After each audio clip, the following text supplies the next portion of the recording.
क्या आपने कभी महसूस किया है कि जीवन में सब कुछ होते हुए भी घर में बरकत नहीं टिकती? दिन रात मेहनत करने के बाद भी हाथ खाली रह जाते हैं। रसोई का चूल्हा ठंडा रहता है और बच्चों की मासूम आंखों में सपनों की जगह आंसू दिखाई देते हैं। कई बार ये गरीबी केवल किस्मत का खेल नहीं होती, बल्कि भगवान की कठिन परीक्षा होती है। जब इंसान हर रास्ते से हार जाता है, तब कहीं न कहीं से नारायण स्वयं उसके लिए आशा का द्वार खोलते हैं और कहते हैं कि वह शुभ क्षण गुरुवार का होता है। सिर्फ सच्चे मन से किया गया व्रत, श्रद्धा से सुनी गई श्री विष्णु भगवान की कथा और भक्ति से लिया गया उनका नाम जीवन की दिशा बदल सकता है। यह उसी गरीब ब्राह्मण की कथा है जिसके घर में कई कई दिन तक चूल्हा नहीं जलता था, परिवार भूख से तड़पता था। पर जैसे ही उसने विश्वास के साथ भगवान विष्णु की गुरुवार कथा सुनी, उसकी दरिद्रता धीरे धीरे समाप्त हो गई और मां लक्ष्मी ने उसके घर में स्थायी निवास कर लिया। यह केवल एक कहानी नहीं, बल्कि आस्था, विश्वास और चमत्कार की वह दिव्य यात्रा है जो हर दुखी हृदय को आशा देती है। इसलिए मन को शांत कीजिए, आंखें बंद कीजिए और श्रद्धा से बोलिए ओम नमो भगवते वासुदेवाय, क्योंकि अब शुरू होने जा रही है गरीबी से समृद्धि तक की पावन कथा। गंगा के पावन तट पर बसा धर्मपुर गांव प्रकृति की गोद में झूलता हुआ एक शांत और सरल संसार था। सुबह होते ही पूर्व दिशा से उगता सूर्य जब नदी के जल पर सुनहरी आभा बिखेरता, तो ऐसा लगता मानो स्वयं देवताओं ने धरती पर स्वर्ग उतार दिया हो। खेतों में हवा लहरों की तरह दौड़ती, आम और पीपल के पेड़ों पर बैठी चिड़ियां मधुर कलरव करती और मंदिर की घंटियों की ध्वनि पूरे वातावरण को भक्तिमय बना देती। गांव के लोग संतोषी थे, छोटे छोटे कामों में प्रसन्न रहना जानते थे। लेकिन इसी सुंदरता के बीच एक टूटी फूटी झोंपड़ी भी थी, जिसकी दीवारें मिट्टी की थीं और छत जगह जगह से टपकती थी। वहीं रहता था हरिदास नाम का एक निर्धन ब्राह्मण। उसका जीवन मानो संघर्ष का दूसरा नाम था। सुबह से शाम तक पूजा पाठ, भिक्षाटन और छोटे मोटे काम करने के बाद भी उसके घर में कभी भरपेट अन्न नहीं आता था। उसके चेहरे पर थकान रहती, फिर भी आंखों में विश्वास की ज्योति कभी बुझती नहीं थी। वह हर परिस्थिति में भगवान विष्णु का स्मरण करता और यही सोचकर संतोष कर लेता कि शायद यह भी किसी पूर्व जन्म का कर्मफल है। हरिदास की पत्नी गौरी अत्यंत सरल और पतिव्रता स्त्री थी। उसने कभी सुख सुविधाओं की इच्छा नहीं की, परंतु जब बच्चों को भूख से रोते देखती तो उसका हृदय भीतर से टूट जाता। उनके 2 छोटे बच्चे थे, मोहन और राधा, जो मासूमियत से हर शाम पूछते, माँ आज खाने को क्या बनेगा? और गौरी के पास उत्तर नहीं होता। कई बार वह पड़ोस से थोड़ा बहुत आटा उधार मांग लाती, कभी जंगल से साग पात तोड़ लाती, तो कभी केवल पानी पिलाकर बच्चों को सुला देती। रात के सन्नाटे में वह चुपचाप भगवान की मूर्ति के सामने बैठकर रोती और प्रार्थना करती कि उसके परिवार की पीड़ा समाप्त हो जाए। उधर हरिदास उसे ढांढस बंधाता, धैर्य रखो गौरी, नारायण दयालु हैं, वे भक्तों को कभी निराश नहीं करते। परंतु उसके अपने मन में भी कभी कभी संशय उठता कि आखिर कब तक यह परीक्षा चलेगी। फिर वह अपने ही विचारों को त्याग कर मंत्र जपने लगता, मानो जप ही उसकी सांसों का सहारा हो। एक दिन सुबह से ही अजीब उदासी छाई हुई थी। बादल तो थे पर वर्षा नहीं हो रही थी। हवा चल रही थी पर उसमें ताजगी नहीं थी। हरिदास भिक्षा मांगने निकला, मगर पूरे दिन उसे कहीं से कुछ न मिला। जिन घरों में पहले थोड़ी बहुत रोटी मिल जाती थी, वहां भी लोगों ने मना कर दिया। कोई कहता आज कुछ नहीं है, कोई दरवाजा ही बंद कर लेता। शाम ढलते ढलते वह थका हारा खाली हाथ घर लौटा। झोपड़ी में प्रवेश करते ही उसने देखा कि बच्चे कोने में चुप बैठे हैं और गौरी की आंखें लाल हो चुकी हैं। चूल्हा ठंडा पड़ा था। उस क्षण उसे लगा मानो उसका पुरुषार्थ व्यर्थ है। वह बाहर आकाश की ओर देखने लगा और बोला, प्रभु यदि यही आपकी इच्छा है तो मुझे शक्ति दीजिए इसे सहने की। उसी समय दूर मंदिर से शंख ध्वनि सुनाई दी, जिसने उसके भीतर एक विचित्र शांति भर दी। उसे लगा जैसे कोई अदृश्य शक्ति उसे संभाल रही है। उस दिन गुरुवार था। सूर्यास्त के बाद जब अंधेरा घिर आया, तभी उनकी झोपड़ी के बाहर किसी ने धीमी आवाज में पुकारा, भिक्षाम देहि। गौरी ने दरवाजा खोला तो सामने एक वृद्ध सन्यासी खड़े थे। पीले वस्त्र, लंबी दाढ़ी, हाथ में कमंडल और मुख पर असाधारण तेज। उनकी आंखों में करुणा और गहराई थी, जैसे वे सब कुछ जान रहे हों। गौरी लज्जा से बोली, महाराज, हमारे पास देने को कुछ भी नहीं है। सन्यासी मुस्कुराए और बोले, पानी ही दे दो बेटी, वही अमृत है। उसने मिट्टी के घड़े से पानी लाकर दिया। सन्यासी ने संतोष से पिया और आशीर्वाद दिया। फिर उन्होंने पूछा, तुम्हारे घर में इतना दुख क्यों है? हरिदास ने अपनी सारी व्यथा कह सुनाई। वृद्ध ध्यान से सुनते रहे, फिर बोले, तुम्हारी दरिद्रता केवल कर्मों की नहीं, भक्ति की अधूरी विधि की है।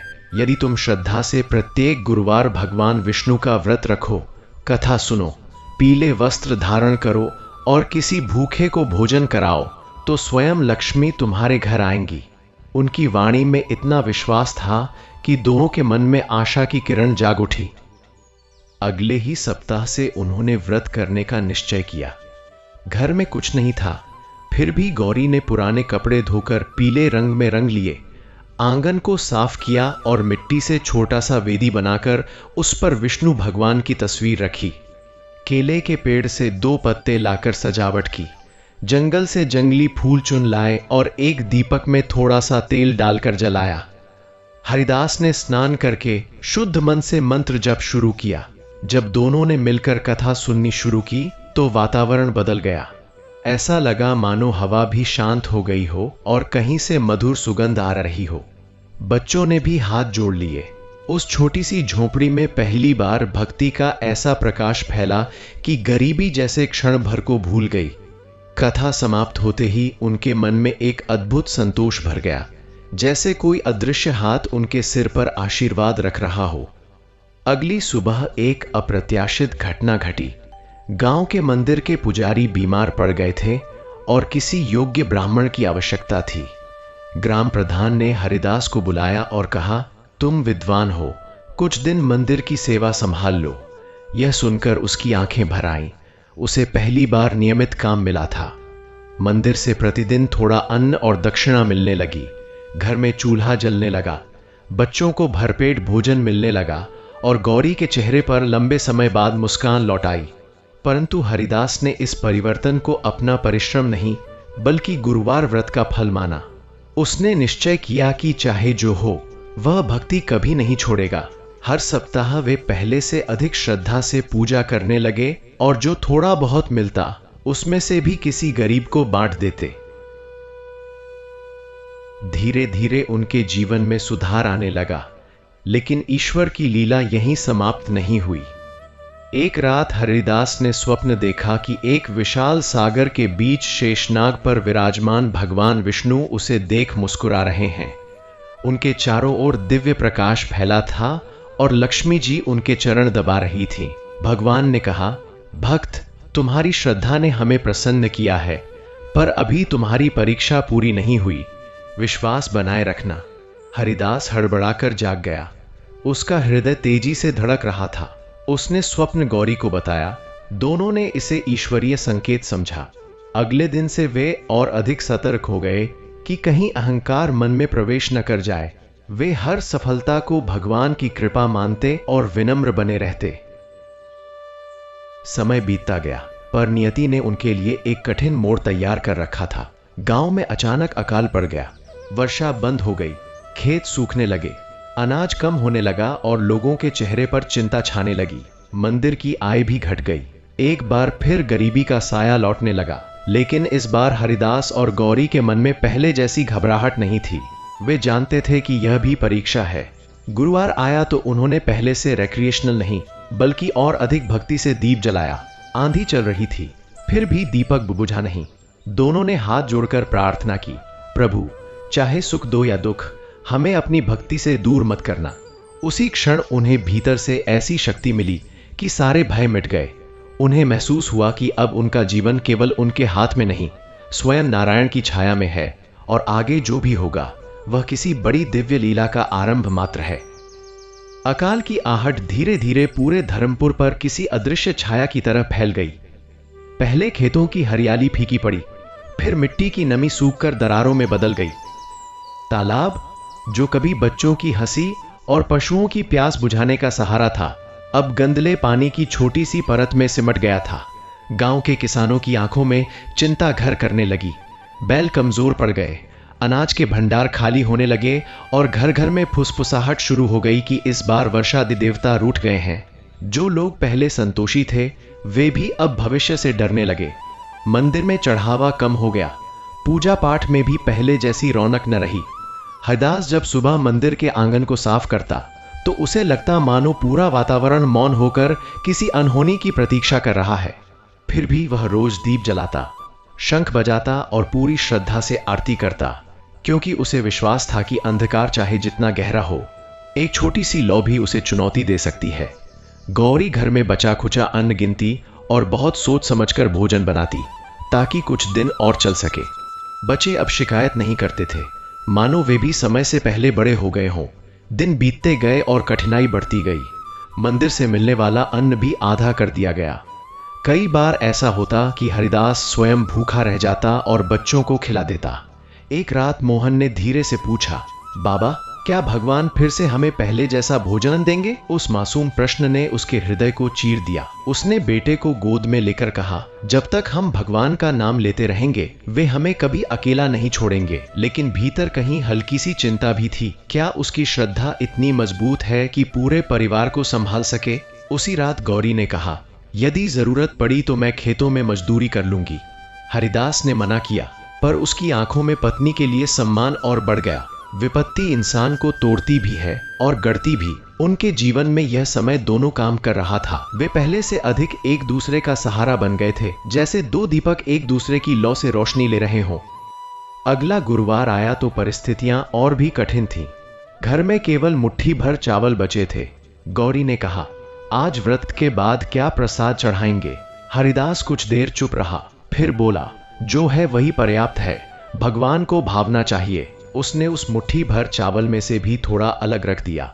गौरी ने आंगन लीपा, केले के पत्ते सजाए और मिट्टी का दीपक जलाया। तेज हवा चल रही थी, फिर भी दीपक टिमटिमाते हुए जलता रहा। दोनों ने मिलकर कथा सुननी शुरू की। जैसे जैसे वे विष्णु नाम का जप करते, उनके मन का भय कम होता जाता। तभी द्वार पर दस्तक हुई। बाहर एक बूढ़ी विधवा खड़ी थी, जिसका शरीर कांप रहा था। उसने धीमी आवाज में कहा, बेटी, 2 दिन से कुछ नहीं खाया। गौरी ने बिना सोचे वह चावल उसे दे दिए। हरिदास ने देखा तो क्षण भर को मन डगमगाया, पर अगले ही पल उसे लगा कि शायद यही भगवान की परीक्षा है। दोनों ने उस दिन केवल पानी पीकर व्रत पूरा किया, मगर उनके चेहरों पर पछतावा नहीं, संतोष था।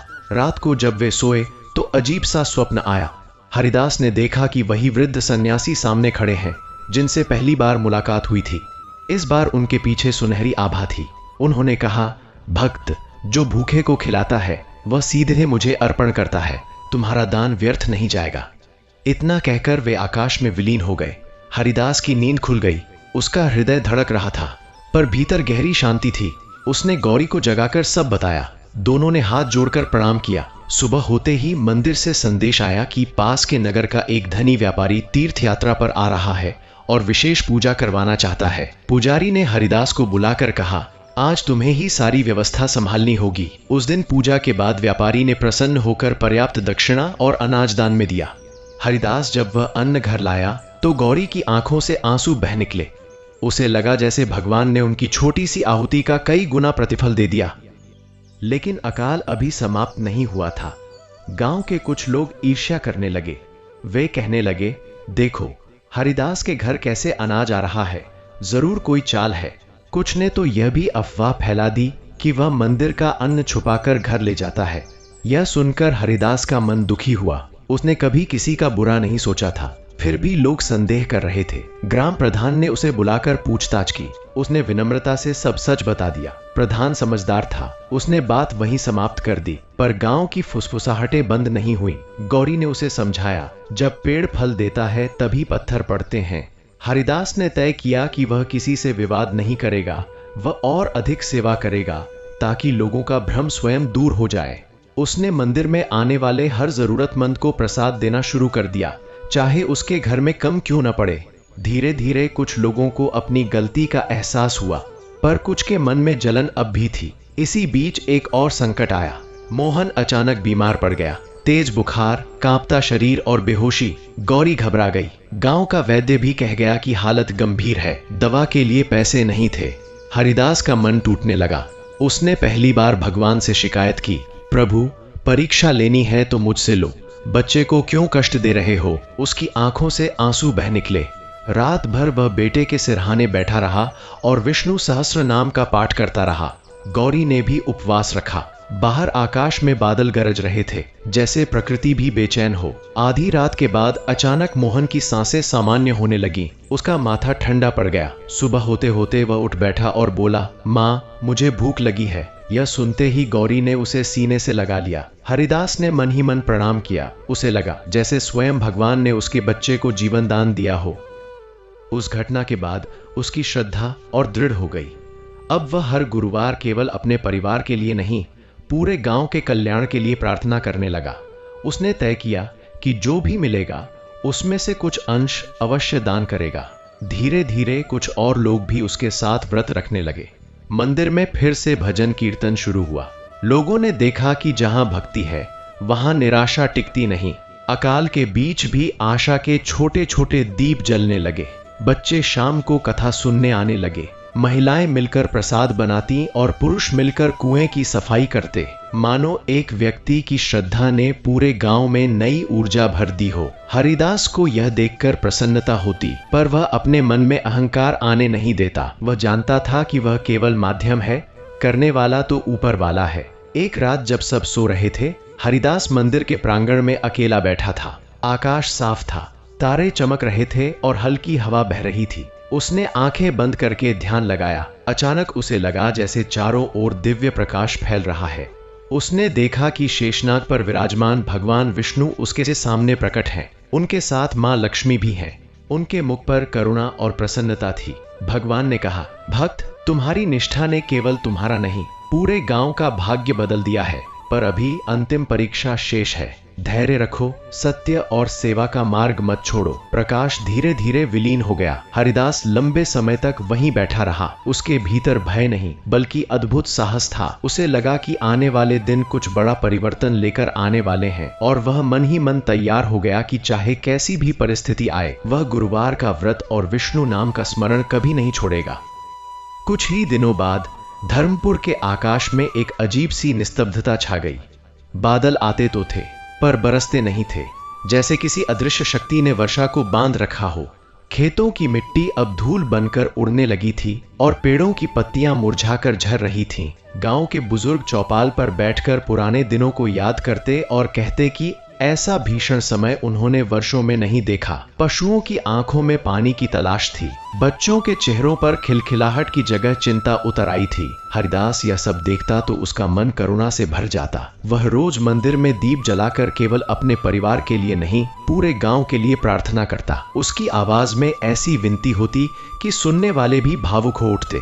गौरी घर में जितना संभव हो सबके साथ बांटती रहती। कई बार वह अपनी थाली का अन्न पड़ोस की किसी भूखी स्त्री को दे देती। धीरे धीरे लोग समझने लगे कि यह परिवार केवल अपने लिए नहीं जीता बल्कि सबके दुख को अपना समझता है। फिर भी कठिनाई कम होने का नाम नहीं ले रही थी। एक शाम ग्राम प्रधान ने सबको मंदिर में बुलाया और कहा कि यदि वर्षा न हुई तो अगले महीने तक गांव खाली करना पड़ेगा। यह सुनकर सबके चेहरों का रंग उड़ गया। घर बार छोड़ने का विचार ही असहनीय था। कुछ लोग रोने लगे, कुछ भगवान को कोसने लगे तो कुछ निराश होकर चुप बैठ गए। उसी समय हरिदास आगे बढ़ा और बोला, जब तक प्राण है विश्वास मत छोड़िए। यदि हम सब मिलकर प्रभु का स्मरण करें तो संकट अवश्य टलेगा। उसकी वाणी में दृढ़ता थी। उसने प्रस्ताव रखा कि आने वाले गुरुवार को पूरे गांव में सामूहिक व्रत और कथा होगी। पहले तो लोगों को संदेह हुआ, पर कोई और उपाय भी नहीं था। सबने सहमति दे दी। उस रात घर लौटते समय गौरी ने धीरे से कहा, इतने लोगों की आशा अब तुम पर है। हरिदास ने उत्तर दिया, मुझ पर नहीं, नारायण पर। हम केवल उनके चरणों में विनती करेंगे। फिर भी जिम्मेदारी का भार उसके कंधों पर साफ झलक रहा था। गुरुवार की सुबह गांव का दृश्य बदला हुआ था। महिलाएं घर आंगन लीप रही थीं। पुरुष मंदिर की सफाई कर रहे थे। बच्चे फूल चुन रहे थे। सूखेपन के बीच यह तैयारी किसी उत्सव जैसी लग रही थी। मंदिर के प्रांगण में केले के पत्तों से मंडप बनाया गया। बीच में भगवान विष्णु की मूर्ति स्थापित की गई। सबने यथाशक्ति पीले वस्त्र पहने। जिनके पास कुछ नहीं था उन्होंने बस मन की श्रद्धा ओढ़ ली। गौरी ने अपने हाथों से प्रसाद तैयार किया, थोड़ा सा गुड़ और चने, पर उसमें इतना प्रेम था कि वह किसी राजभोग से कम नहीं लगता था। जब कथा शुरू हुई तो पूरा गांव शांत होकर बैठ गया। हरिदास ने मंत्रोच्चार किया। उसकी आवाज में करुणा, विश्वास और समर्पण तीनों घुले हुए थे।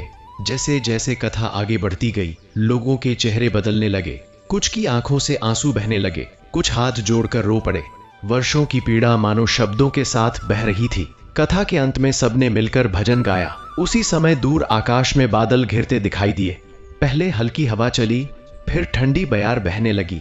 बच्चों ने आश्चर्य से ऊपर देखा। अचानक बिजली चमकी और तेज गर्जना हुई। सबके हृदय की धड़कन बढ़ गई। कुछ ही पलों में बूंदें गिरने लगी, पहले धीमी, फिर तेज, फिर मूसलाधार वर्षा। लोग भीगते हुए हंसने लगे, रोने लगे, एक दूसरे को गले लगाने लगे। ऐसा लग रहा था मानो स्वयं इंद्रदेव ने करुणा बरसा दी हो। खेतों की प्यास बुझने लगी, सूखी धरती पानी सोखने लगी और मंदिर की सीढ़ियां जलधारा से भर गईं। हरिदास वहीं खड़ा हाथ जोड़कर आकाश की ओर देखता रहा। उसकी आंखों से बहते आंसू वर्षा में घुल गए। उसे लगा कि यह चमत्कार उसकी नहीं, सामूहिक भक्ति की जीत है। लेकिन हर परीक्षा का अंत तुरंत सुख में नहीं बदलता। वर्षा के बाद कुछ दिन तो सब ठीक रहा, पर अचानक पास के जंगल से जंगली जानवरों का झुंड गांव की ओर आने लगा। शायद अकाल के कारण वे भी भोजन की तलाश में भटक रहे थे। रात में खेतों को नुकसान पहुंचने लगा।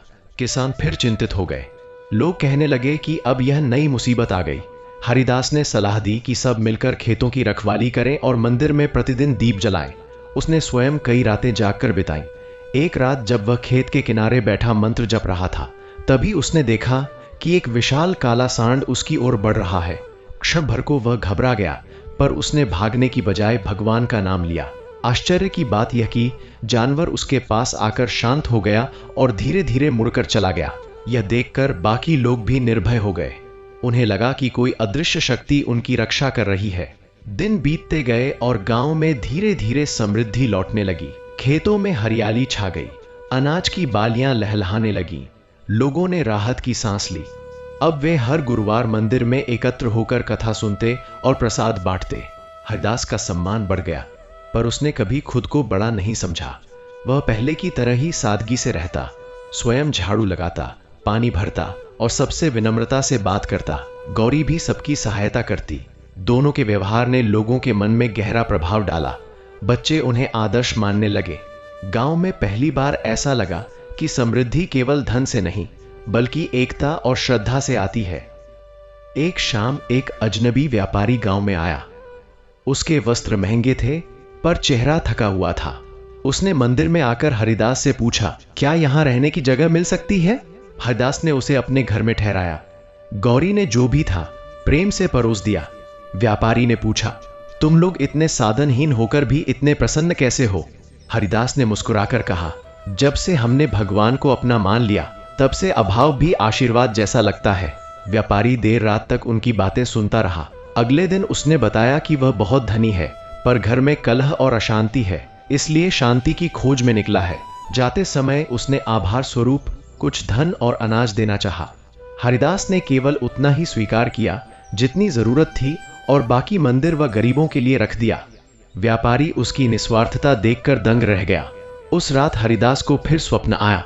उसने देखा कि वही व्यापारी दिव्य रूप धारण कर रहा है। उसके 4 भुजाएं हैं, हाथों में शंख, चक्र, गदा और पद्म।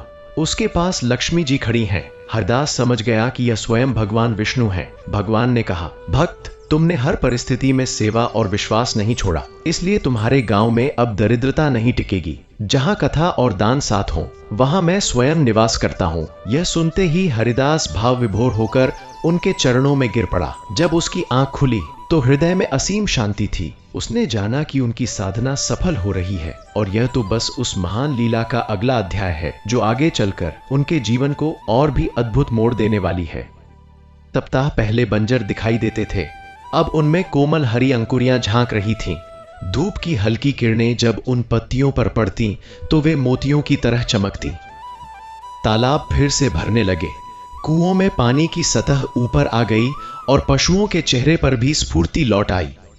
गांव के बच्चे फिर से किलकारियां मारते दौड़ते, महिलाएं गीत गुनगुनाती और पुरुष आशा से भरे खेतों की ओर जाते। ऐसा लगता था मानो किसी ने पूरे धर्मपुर को फिर से जीवित कर दिया हो। हरिदास यह सब देखता तो उसका हृदय कृतज्ञता से भर जाता। उसे याद आता कि कुछ ही समय पहले यही गांव निराशा के अंधकार में डूबा था। वह रोज मंदिर की सीढ़ियों पर बैठकर सोचता कि मनुष्य कितना छोटा है और ईश्वर की कृपा कितनी विशाल। उसने तय किया कि अब वह केवल अपनी मुक्ति के लिए नहीं, बल्कि पूरे समाज की भलाई के लिए जिएगा। गौरी भी पहले से अधिक प्रसन्न दिखने लगी थी। उसकी आंखों में अब चिंता की जगह विश्वास की चमक थी। लेकिन समृद्धि के साथ नई चुनौतियां भी आने लगी। जब लोगों के घरों में अन्न भरने लगा तो कुछ के मन में फिर से अहंकार और स्वार्थ जागने लगा। कुछ किसान अपने हिस्से से ज्यादा पानी लेने लगे, कुछ ने मजदूरों की मजदूरी कम कर दी। गांव में छोटे छोटे झगड़े शुरू हो गए। हरिदास को यह देखकर दुख हुआ। उसने सोचा कि यदि भक्ति केवल संकट में ही याद की जाए और सुख में भूल जाए तो उसका क्या लाभ। एक दिन उसने मंदिर में सबको बुलाकर समझाया, भगवान ने हमें केवल पेट भरने के लिए नहीं, बल्कि हृदय भरने के लिए भी कृपा दी है। यदि हम आपस में ही लड़ेंगे तो फिर वही दरिद्रता लौट आएगी। उसकी बातों में कोई उपदेश नहीं, बल्कि अनुभव की सच्चाई थी। धीरे धीरे लोगों को अपनी भूल का एहसास हुआ। उन्होंने फिर से मिलजुल कर काम करना शुरू किया। उस दिन से हर गुरुवार को सामूहिक कथा के बाद सब मिलकर गांव की किसी न किसी समस्या को सुलझाने का संकल्प लेने लगे। उधर हरिदास के घर में भी परिवर्तन साफ दिखाई देता था। झोपड़ी की जगह अब मिट्टी और लकड़ी का छोटा सा मजबूत घर बन गया था। गौरी ने आंगन में तुलसी का चौरा बनाया, जहां सुबह शाम दीपक जलता। बच्चे पढ़ना लिखना सीखने लगे। मोहन अब मंदिर में पिता की सहायता करता और राधा भजन गाना सीख गई थी। फिर भी परिवार की सादगी वैसी ही थी। वे कभी दिखावा नहीं करते थे। जो भी आता उसे सम्मान से बैठाते और जो बन पड़ता खिला देते। कई यात्री उनके घर ठहरने लगे क्योंकि उन्हें वहां अपनापन मिलता। एक दिन एक वृद्ध महिला ने जाते जाते कहा, तुम्हारा घर छोटा है पर यहाँ मन को बड़ी शांति मिलती है। यह सुनकर गौरी मुस्कुरा दी। उसे लगा कि यही सच्ची समृद्धि है, जहाँ कोई भूखा या अपमानित न लौटे। समय के साथ हरिदास की ख्याति दूर दूर तक फैलने लगी। पास के गाँव से लोग आकर उनसे गुरुवार व्रत की विधि पूछते, कथा सुनते और आशीर्वाद लेते। कुछ लोग उन्हें संत कहने लगे, पर वह तुरंत मना कर देते। वह कहते, मैं भी आप ही की तरह साधारण मनुष्य हूँ, बस नाम जपना सीख गया हूँ। उनकी विनम्रता लोगों के दिलों को छू जाती। एक दिन पास के नगर से एक विद्वान पंडित आए।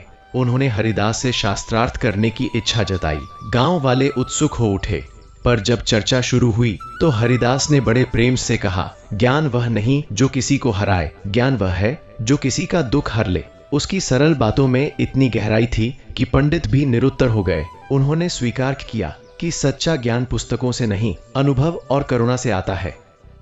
इसी बीच एक नई घटना घटी जिसने सबको चौंका दिया।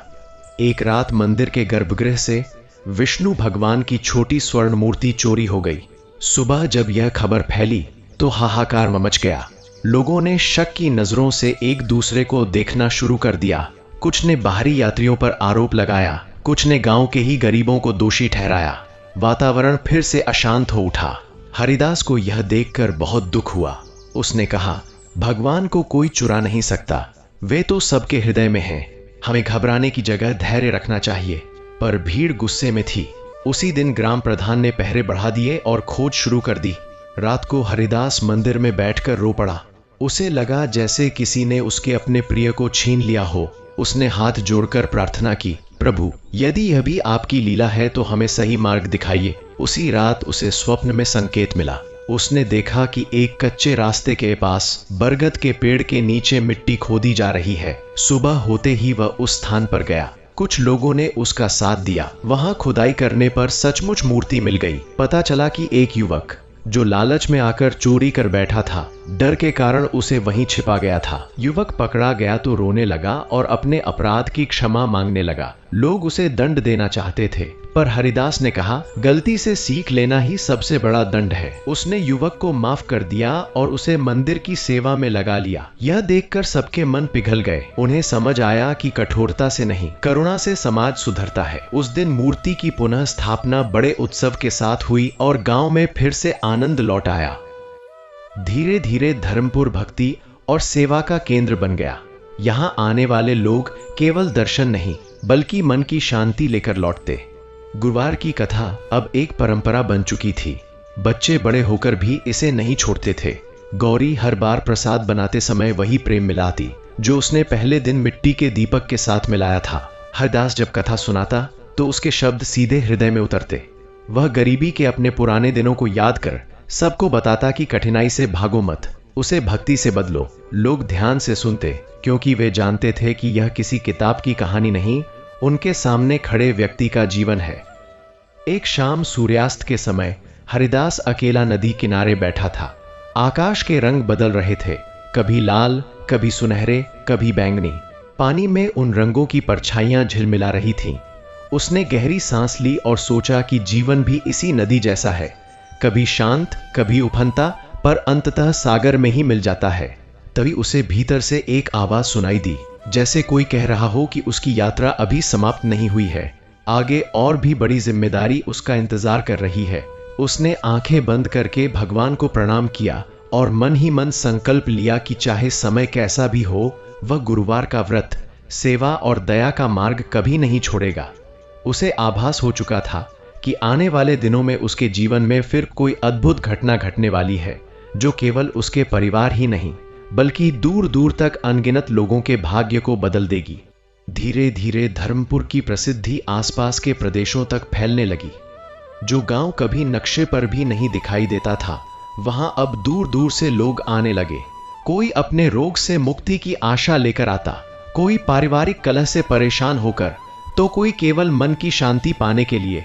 मंदिर के प्रांगण में सुबह से शाम तक भजन कीर्तन की ध्वनि गूंजती रहती। गौरी और अन्य स्त्रियां मिलकर आने वालों के लिए जल और प्रसाद की व्यवस्था करती।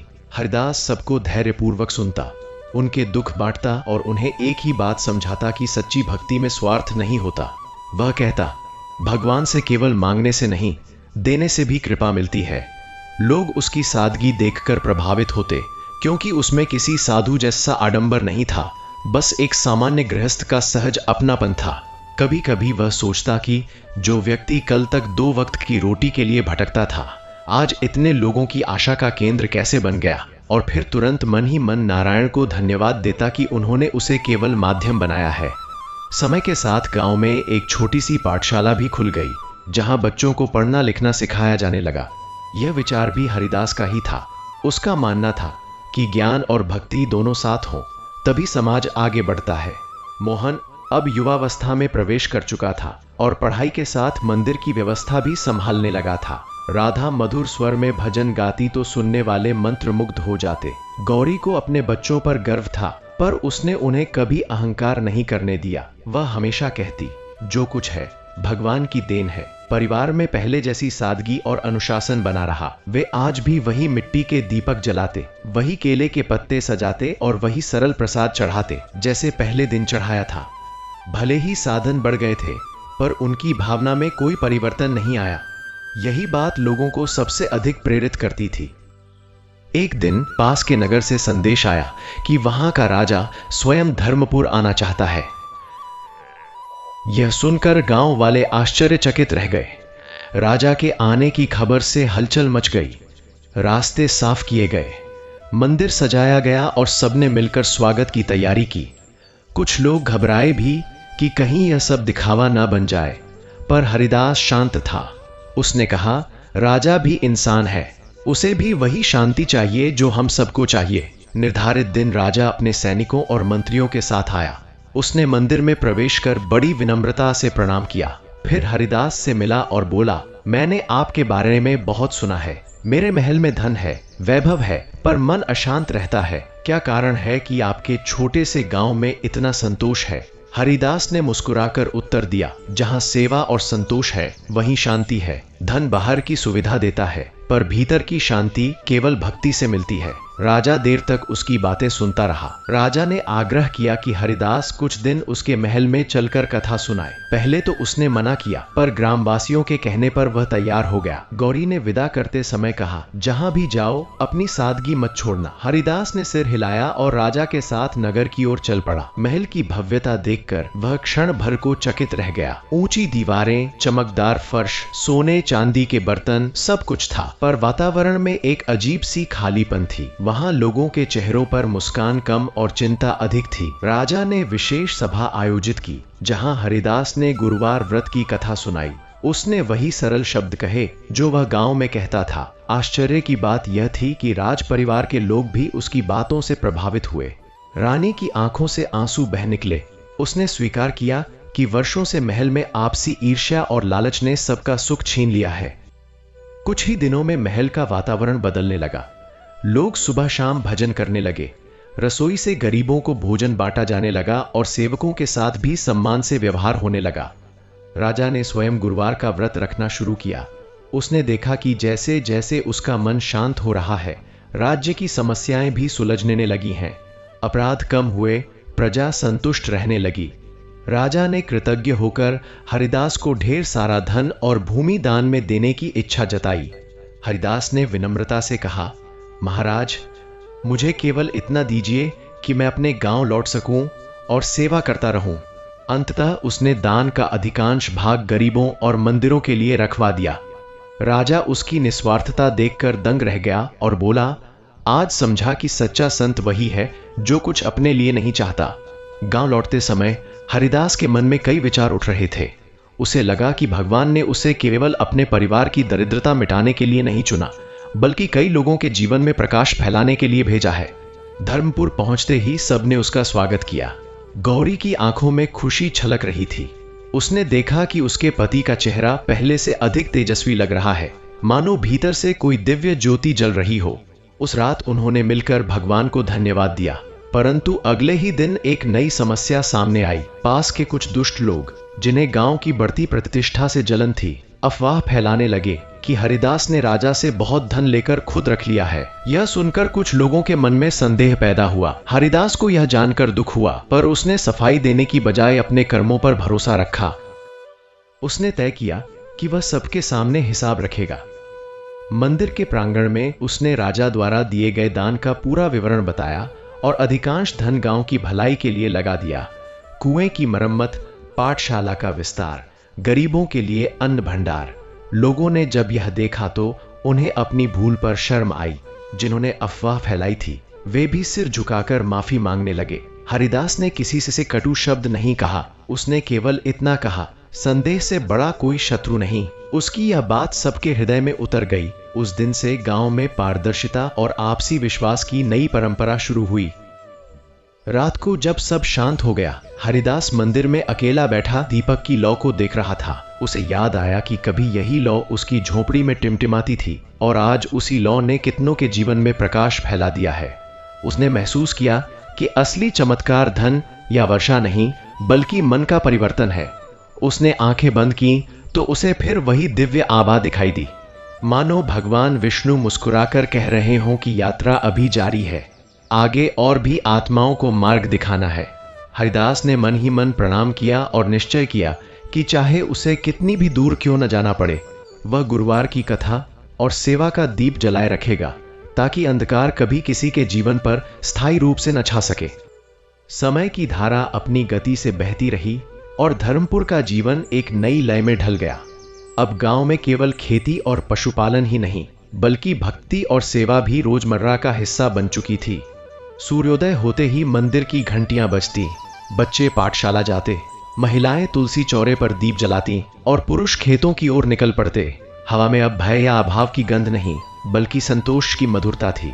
फिर भी हरिदास के मन में एक अजीब सी सजगता बनी रहती। उसे लगता था कि जब जीवन बहुत सरल दिखाई देने लगे, तभी ईश्वर किसी नई परीक्षा की तैयारी करते हैं। वह इस शांति को स्थायी नहीं मानता था, बल्कि उसे ईश्वर की कृपा समझकर और अधिक विनम्र हो जाता। गौरी भी अक्सर कहती, सुख में मन ढीला मत पड़ने देना, नहीं तो श्रद्धा कम हो जाती है। इसलिए वे दोनों पहले से अधिक नियम से व्रत और पूजा करते रहे, ताकि मन स्थिर बना रहे।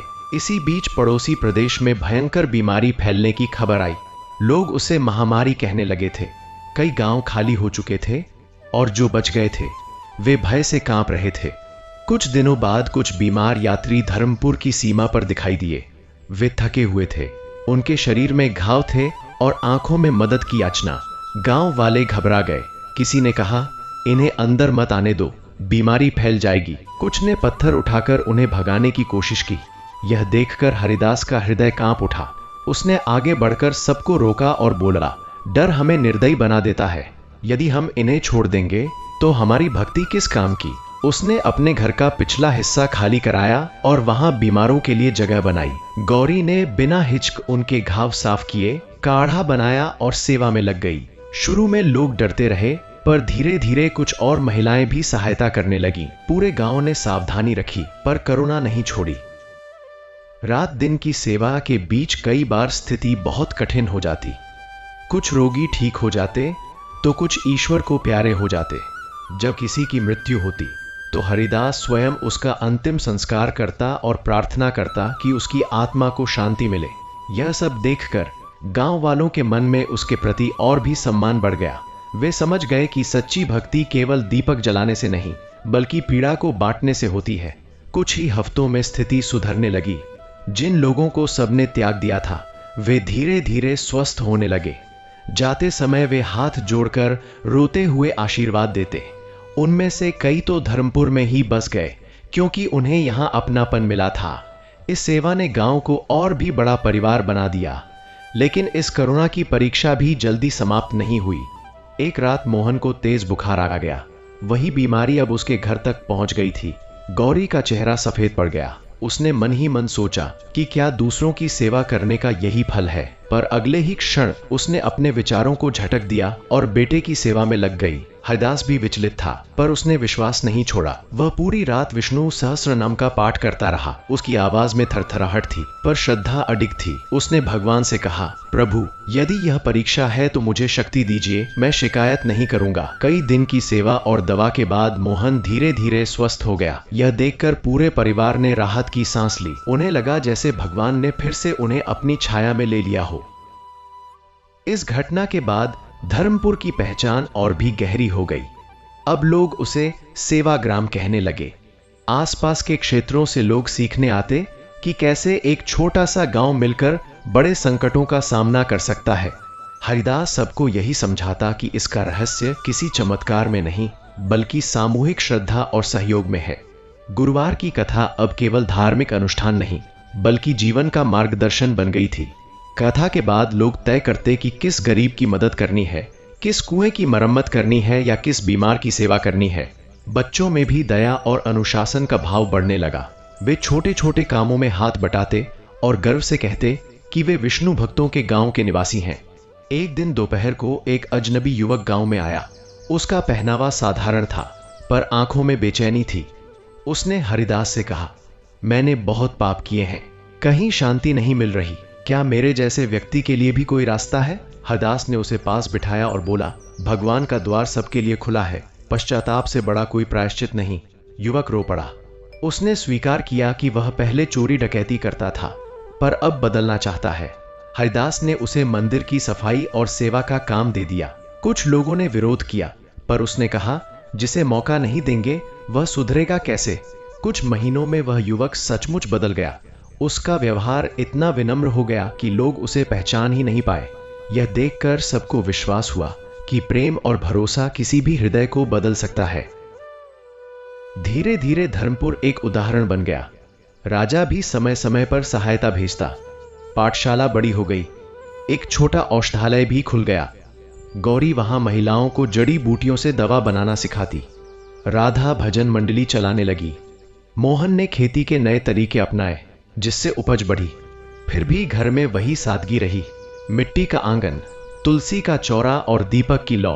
हरिदास अक्सर कहता, यदि मन में लालच आ गया तो सब कुछ होते हुए भी हम फिर गरीब हो जाएंगे। इसलिए वे हर सप्ताह कुछ न कुछ दान अवश्य करते। यह दान केवल अन्न या धन का नहीं, बल्कि समय और श्रम का भी होता था। एक शांत रात को जब पूरा गांव सो चुका था, हरिदास मंदिर में अकेला बैठा था। दीपक की लौ स्थिर थी, बाहर चांदनी बिखरी हुई थी। उसने आंखें बंद की तो उसे लगा जैसे भीतर कोई अदृश्य संगीत बज रहा है। उसे अपने जीवन की सारी घटनाएं याद आने लगी। भूख, अभाव, वह पहला गुरुवार, संत का आगमन, वर्षा का चमत्कार, सेवा, परीक्षाएं और अब यह संतोष। उसकी आंखों से आंसू बह निकले, पर वे दुख के नहीं, कृतज्ञता के थे। उसी क्षण उसे भीतर से अनुभूति हुई कि भगवान केवल मंदिर की मूर्ति में नहीं, बल्कि हर उस क्षण में है जब इंसान किसी और के लिए कुछ करता है। उसने प्रणाम किया और मन ही मन कहा, प्रभु, जब तक प्राण है मुझे आपकी कथा सुनाने और सेवा करने की शक्ति देते रहिए।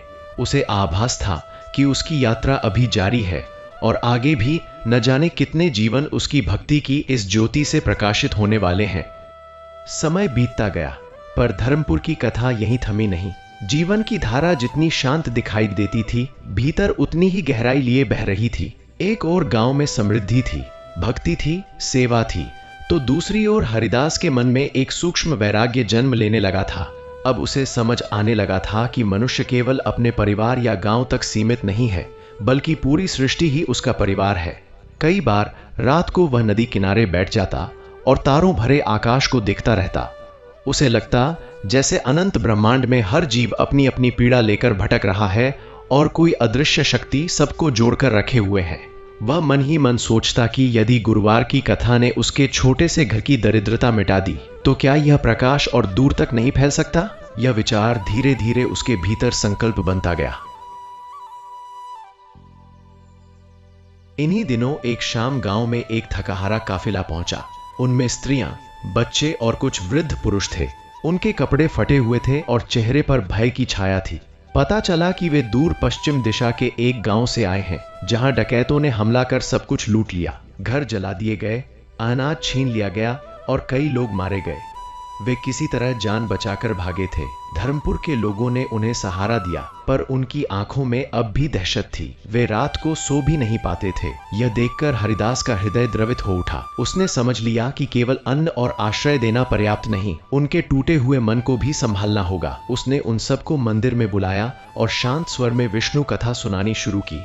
उसकी वाणी में ऐसी करुणा थी कि सुनते सुनते लोग रो पड़े। कई महीनों बाद उनके चेहरों पर पहली बार शांति दिखाई दी। उन शरणार्थियों में एक वृद्ध ब्राह्मण भी था। नाम था वामन शास्त्री। वह बहुत विद्वान था, पर विपत्ति ने उसे तोड़ दिया था। उसने हरिदास से कहा, मैंने जीवन भर शास्त्र पढ़ाए, यज्ञ कराए, पर जब संकट आया तो मेरा ज्ञान मुझे बचा न सका। यहाँ आकर समझा कि सच्चा धर्म तो सेवा और श्रद्धा है। हरिदास ने उसे गले लगा लिया और कहा, ज्ञान तभी पूर्ण होता है जब उसमें दया जुड़ जाए। दोनों में गहरी मित्रता हो गई।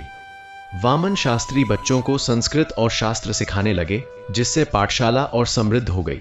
धर्मपुर अब केवल गांव नहीं, एक आश्रम जैसा बनता जा रहा था, जहां दुखी लोग आकर नया जीवन पाते।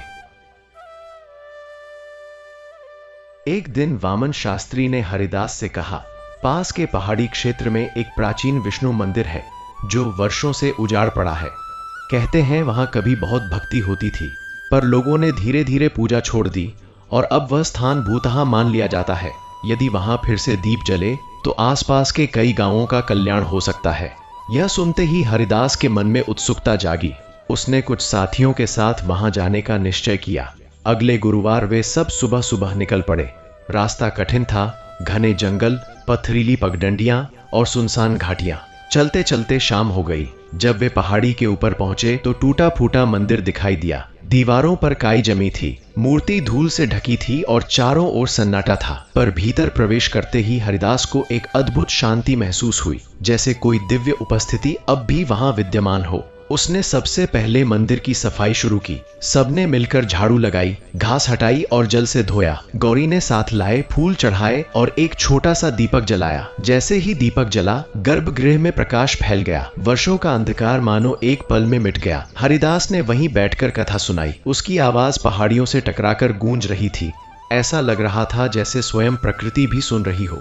अचानक ठंडी हवा चली और कहीं से चंपा की सुगंध फैल गई। सबके रोंगटे खड़े हो गए।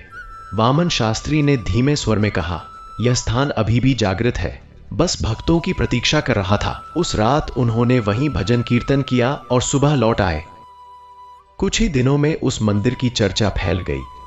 लोग वहां जाने लगे। धीरे धीरे रास्ता साफ हुआ, आसपास छोटे घर बनने लगे और वह स्थान फिर से जीवंत हो उठा। आसपास के गांवों में भी भक्ति की लहर दौड़ गई। कई परिवारों ने गुरुवार का व्रत शुरू किया।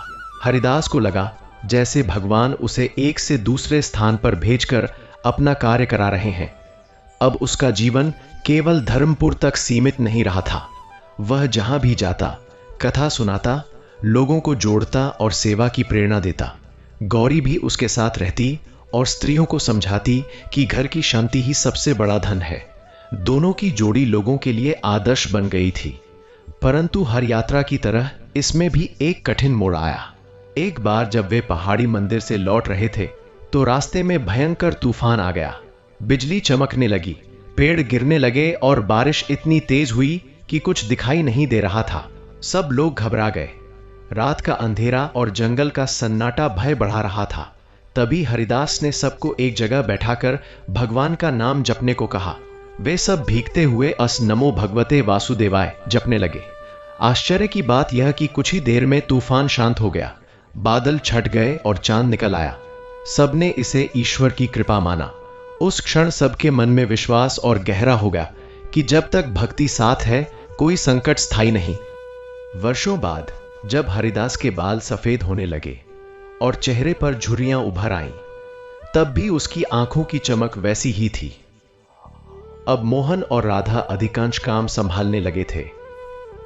गुरुवार की कथा अब कई जगहों पर होने लगी थी, पर लोग अब भी हरिदास से सुनना पसंद करते थे। एक शाम उसने पूरे गांव को बुलाकर कहा, जीवन भर मैंने यही सीखा कि गरीबी केवल धन की कमी नहीं बल्कि विश्वास की कमी है। जिस घर में श्रद्धा और सेवा है वहां लक्ष्मी स्वयं आती हैं। उसकी आवाज धीमी थी पर प्रभाव पहले जैसा ही था। सबकी आंखें नम हो गईं।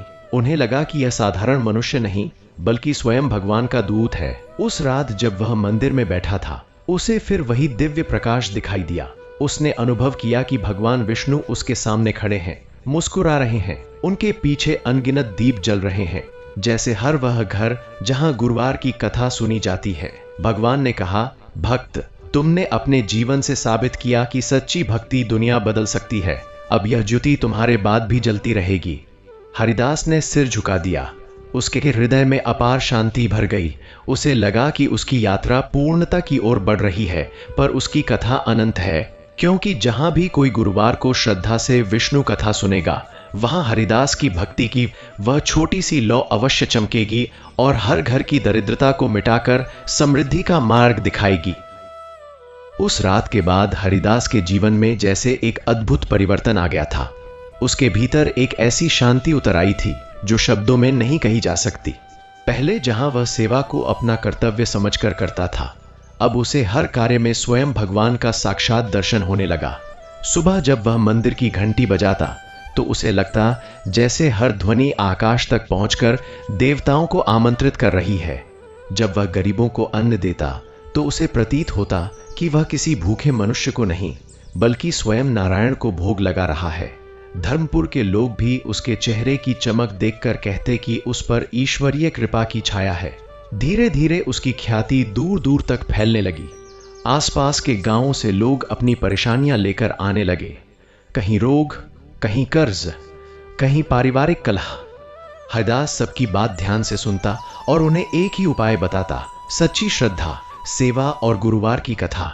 इसी बीच एक दिन दोपहर के समय एक अमीर व्यापारी गांव में आया। उसका नाम रतनलाल था। उसके साथ कई नौकर चाकर और बैलगाड़ियां थीं, पर उसका चेहरा चिंता से भरा था। उसने मंदिर में आकर हरिदास के चरण छुए और बोला, मेरे पास धन बहुत है पर घर में शांति नहीं है। बेटे आपस में लड़ते हैं, व्यापार में हानि हो रही है और रात को नींद नहीं आती। मैं समझ नहीं पा रहा कि इतने वैभव के बाद भी मन खाली क्यों है। हरिदास ने मुस्कुराकर कहा, जहां केवल धन हो और धर्म न हो वहां लक्ष्मी भी टिकती नहीं। पहले अपने घर में भक्ति का दीप जलाइए। उसने व्यापारी को गुरुवार का व्रत रखने, कथा सुनने और गरीबों की सेवा करने की सलाह दी। रतनलाल ने श्रद्धा से यह सब अपनाया। कुछ ही महीनों में उसके घर का वातावरण बदलने लगा। लड़ाई झगड़े कम हुए, व्यापार फिर से चल निकला और उसके मन को सुकून मिलने लगा। उसने आकर सबके सामने कहा, मुझे आज समझ आया कि असली संपत्ति मन की शांति है। उसकी बात सुनकर कई और लोग प्रेरित हुए। एक शाम गांव में एक विचित्र साधु आया। उसकी जटाएं लंबी थीं, आंखों में तेज था और हाथ में कमंडल। उसने मंदिर के बाहर बैठकर भजन गाना शुरू किया। उसकी आवाज इतनी मधुर थी कि सुनने वाले मंत्रमुग्ध हो जाते। हरिदास ने उसे प्रणाम किया और आदर से भोजन कराया। भोजन के बाद साधु ने कहा, भक्त, मैं कई तीर्थों से होकर आया हूँ, पर ऐसा स्थान कहीं नहीं देखा जहाँ सेवा और भक्ति एक साथ फल फूल रही हो। तुम्हारा कार्य साधारण नहीं, यह भगवान की योजना का हिस्सा है। यह सुनकर हरिदास विनम्र हो गया। उसने कहा, मैं तो केवल उनका नाम लेकर काम करता हूँ। साधु ने उसे आशीर्वाद दिया और जाते जाते एक शालिग्राम शिला भेंट की। बोला, इसे मंदिर में स्थापित करना, इससे यहाँ की ऊर्जा और बढ़ेगी। जब शिला की स्थापना हुई तो पूरे गांव में उत्सव जैसा वातावरण बन गया। ऐसा लगा जैसे किसी तीर्थ का जन्म हो गया हो। कुछ समय बाद भयंकर अकाल पड़ गया। वर्षा न होने से खेत सूख गए, कुएं खाली होने लगे और लोग घबराने लगे। जो गांव पहले हरा भरा था, वहां अब धूल उड़ने लगी। पशु पक्षी तक पानी के लिए भटकने लगे। लोगों के चेहरे पर फिर से चिंता की लकीरें उभर आईं। कई लोग सोचने लगे कि अब क्या होगा। हरिदास ने सबको धैर्य रखने को कहा। उसने मंदिर में अखंड दीपक जलवाया और 7 दिन तक निरंतर भजन कीर्तन और कथा का आयोजन किया। सब लोग मिलकर भगवान से प्रार्थना करने लगे। बच्चे भी अपने छोटे छोटे हाथ जोड़कर बैठते। वह दृश्य इतना भावुक था कि देखने वाले की आंखें भर आती। 7वें दिन शाम को अचानक आकाश में बादल घिर आए, बिजली चमकी और तेज वर्षा शुरू हो गई। लोग खुशी से झूम उठे। खेतों में फिर से हरियाली लौट आई। सबने इसे भगवान की सीधी कृपा माना और उनका विश्वास पहले से कई गुना बढ़ गया। इस चमत्कार के बाद धर्मपुर का नाम दूर राज्यों तक फैल गया। तीर्थयात्री आने लगे, कोई दर्शन के लिए, कोई कथा सुनने के लिए, तो कोई केवल उस शांति को अनुभव करने के लिए। गांव में छोटे छोटे घर, धर्मशालाएं और कुएं बनवाए गए। हरिदास ने सबको सिखाया कि आने वाले मेहमानों को भगवान का रूप मानकर सेवा करें।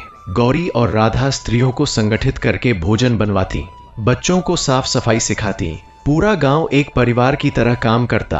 बाहर से आने वाले लोग कहते, यह जगह धरती पर वैकुंठ जैसी लगती है। यह सुनकर हरिदास केवल मुस्कुरा देता, क्योंकि वह जानता था कि यह सब उसकी नहीं, भगवान की लीला है। परंतु हर सफलता के साथ परीक्षा भी आती है। कुछ लोगों को गांव की बढ़ती प्रसिद्धि से ईर्ष्या होने लगी। पास के एक कस्बे के मुखिया ने सोचा कि यदि लोग धर्मपुर जाने लगे तो उसका प्रभाव कम हो जाएगा।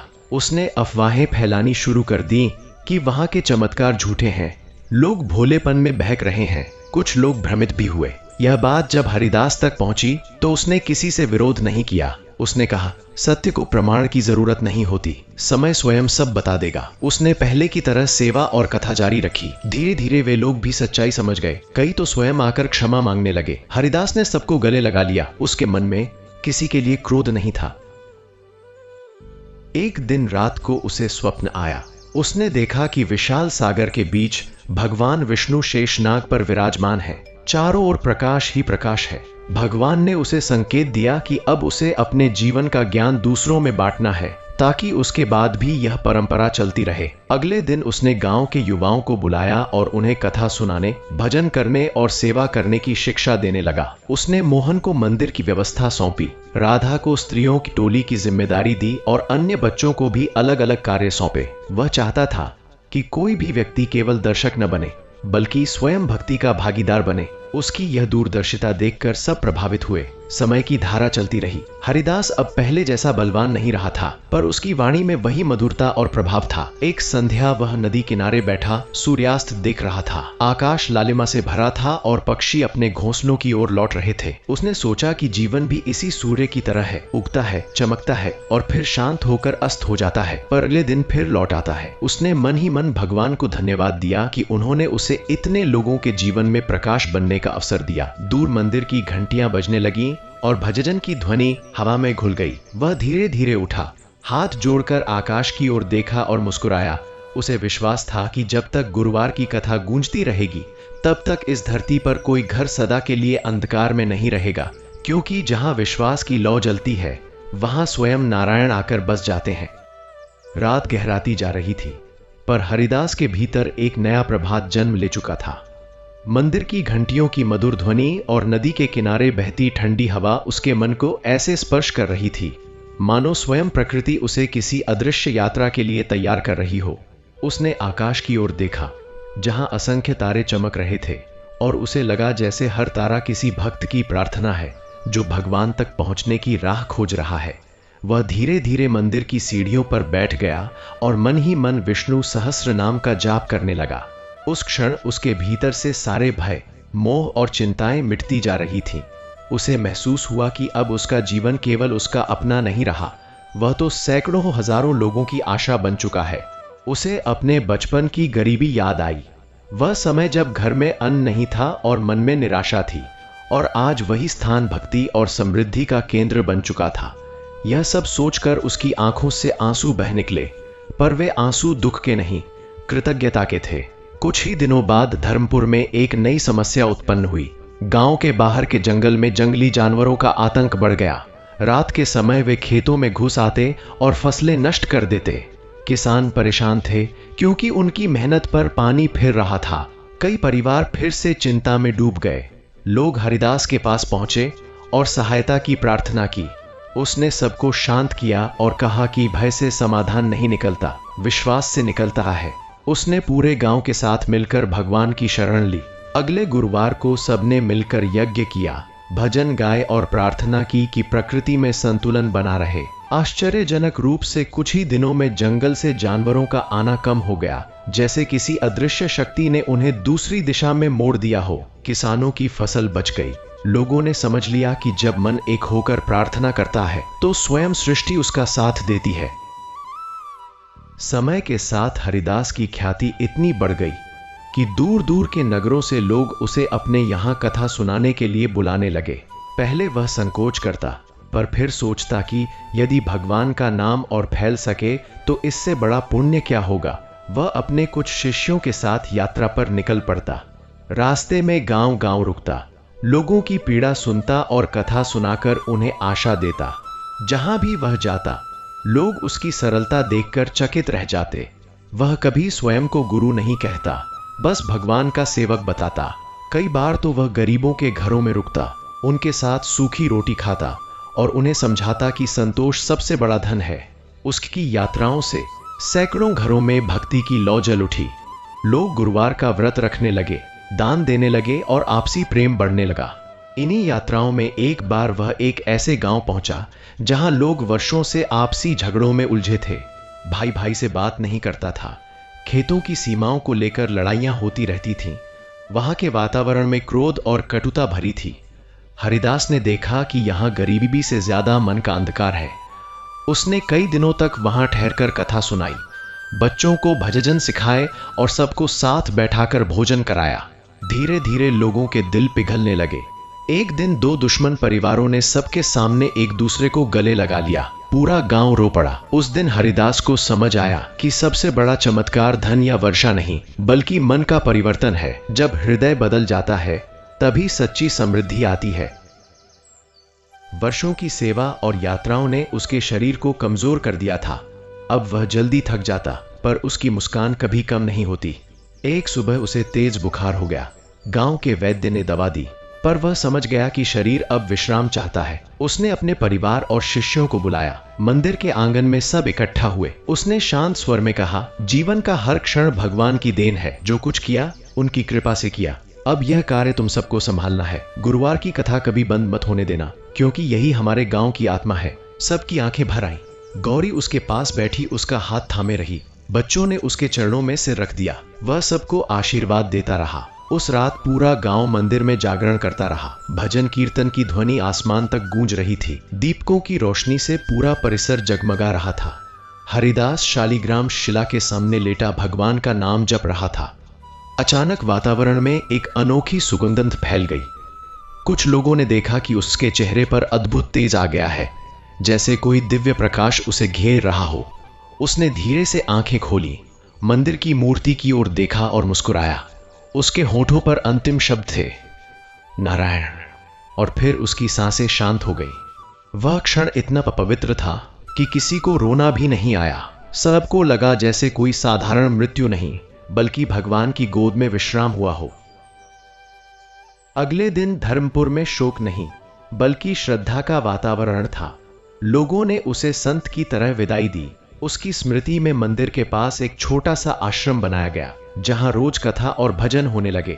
मोहन ने पूरी जिम्मेदारी संभाली, राधा ने स्त्रियों की टोली को संगठित रखा और गांव के बच्चे अब बड़े होकर सेवा का कार्य करने लगे। धीरे धीरे धर्मपुर एक तीर्थ स्थल बन गया। लोग दूर दूर से आते और कहते कि यहाँ कदम रखते ही मन को शांति मिलती है। हर गुरुवार को कथा के समय ऐसा लगता मानो हरिदास की मधुर आवाज अब भी हवा में गूंज रही हो। आज भी जब सूरज ढलता है और मंदिर की घंटियां बजती हैं, तो ऐसा प्रतीत होता है जैसे वह साधारण सा किसान भक्त हरिदास कहीं पास ही खड़ा मुस्कुरा रहा हो। उसकी कहानी लोगों को याद दिलाती है कि सच्ची भक्ति किसी चमत्कार की मोहताज नहीं, वह स्वयं सबसे बड़ा चमत्कार है। जिसने विश्वास और सेवा को अपना लिया, उसके जीवन से दरिद्रता, भय और दुख अपने आप दूर हो जाते हैं। यही इस कथा का सार है। भगवान विष्णु अपने भक्तों को कभी अकेला नहीं छोड़ते। जो श्रद्धा से उनका नाम लेता है, उसके घर में सुख, शांति और लक्ष्मी का वास अवश्य होता है। और इस प्रकार हरिदास की जीवन यात्रा समाप्त होकर भी अमर हो गई, क्योंकि उसकी जलाई हुई भक्ति की लौ आज भी अनगिनत हृदयों में जल रही है और सदा जलती रहेगी।